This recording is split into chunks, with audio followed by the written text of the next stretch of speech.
promotion and tenure, it's interesting.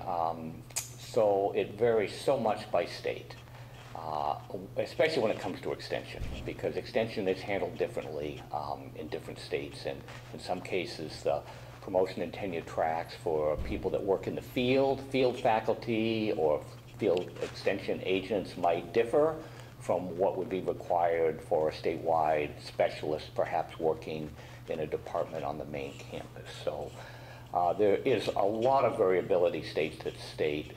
My experience is mostly within Virginia and Oregon, and I would say both of those states are somewhat similar in regards to how promotion and tenure is viewed, particularly for the statewide specialists. So coming on for a new person, it's really, really important to identify what's expected, what's in the position description, and more particularly what the department and perhaps the college and the extension service are looking for.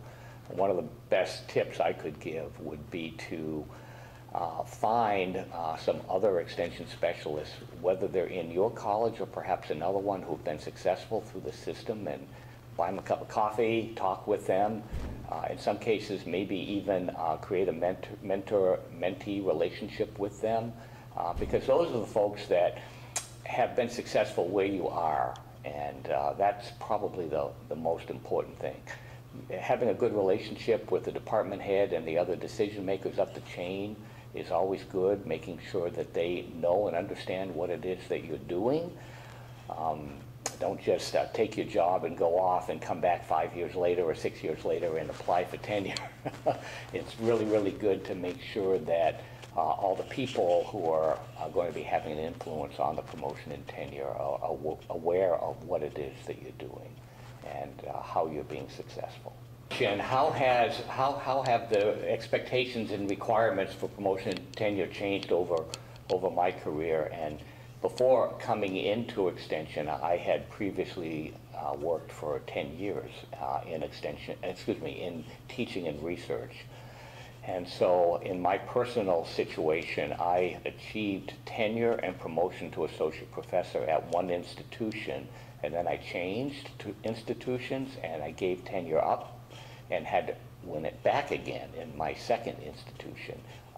The first time it was as a teaching professor, the second time was as an extension professor. So I've had that interesting contrast. That was years ago, actually decades ago. Today, I would say over the years, if anything, the requirements and the expectations have just increased. It's more difficult for young people today coming into the profession to achieve success.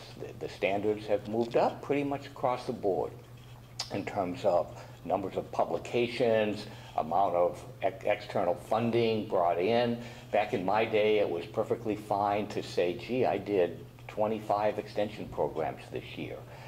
Today, we expect more than that. We not only expect the productivity, the programs, but we want to know what happened as a result of it. So when I first started, nobody talked about impact analysis. But today, you know, having impacts, being able to demonstrate impacts and have a good, clear evaluation data is really important. And that's something that I think has evolved over the years. So yeah, the bar has gotten higher, I would say, over the course of my career. Certainly it's more difficult. When I look at the promotion package that I stood up on way back when I became tenured and what is expected today, there's clearly a difference. My area is environmental education, which is a handy way to connect to extension because my area of expertise is program development and evaluation. So there's a very comfortable extension of my work into extension.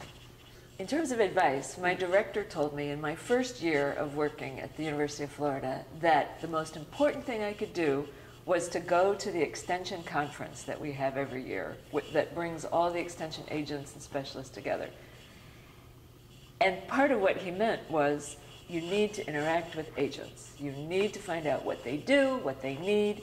You need to develop friendships and associations. They need to know you, and that's the secret to extension success. So that also means a needs assessment being out there, making sure they know what area I can help them with. So they shouldn't call me to identify trees. They should call me to think about 4-H programs or something like that.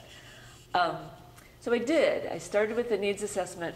I had a whole laundry list of things I thought they might want and asked them how important they would be or how interested they would be in those kinds of activities. And that directed the first 5 years of my work.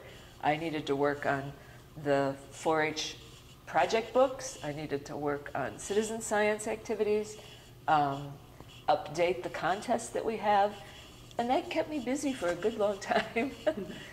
The other thing that I think was really useful that I stumbled into was, because I had a split appointment, I started off with extension and teaching. And so what I tried to do was blend those two things together. Now that I'm doing extension, teaching, and research, I'm trying to blend them all in various combinations. So that means if I have an extension program, I think about using a master's student to develop a needs assessment, which can be a thesis and a research paper, if I do it right.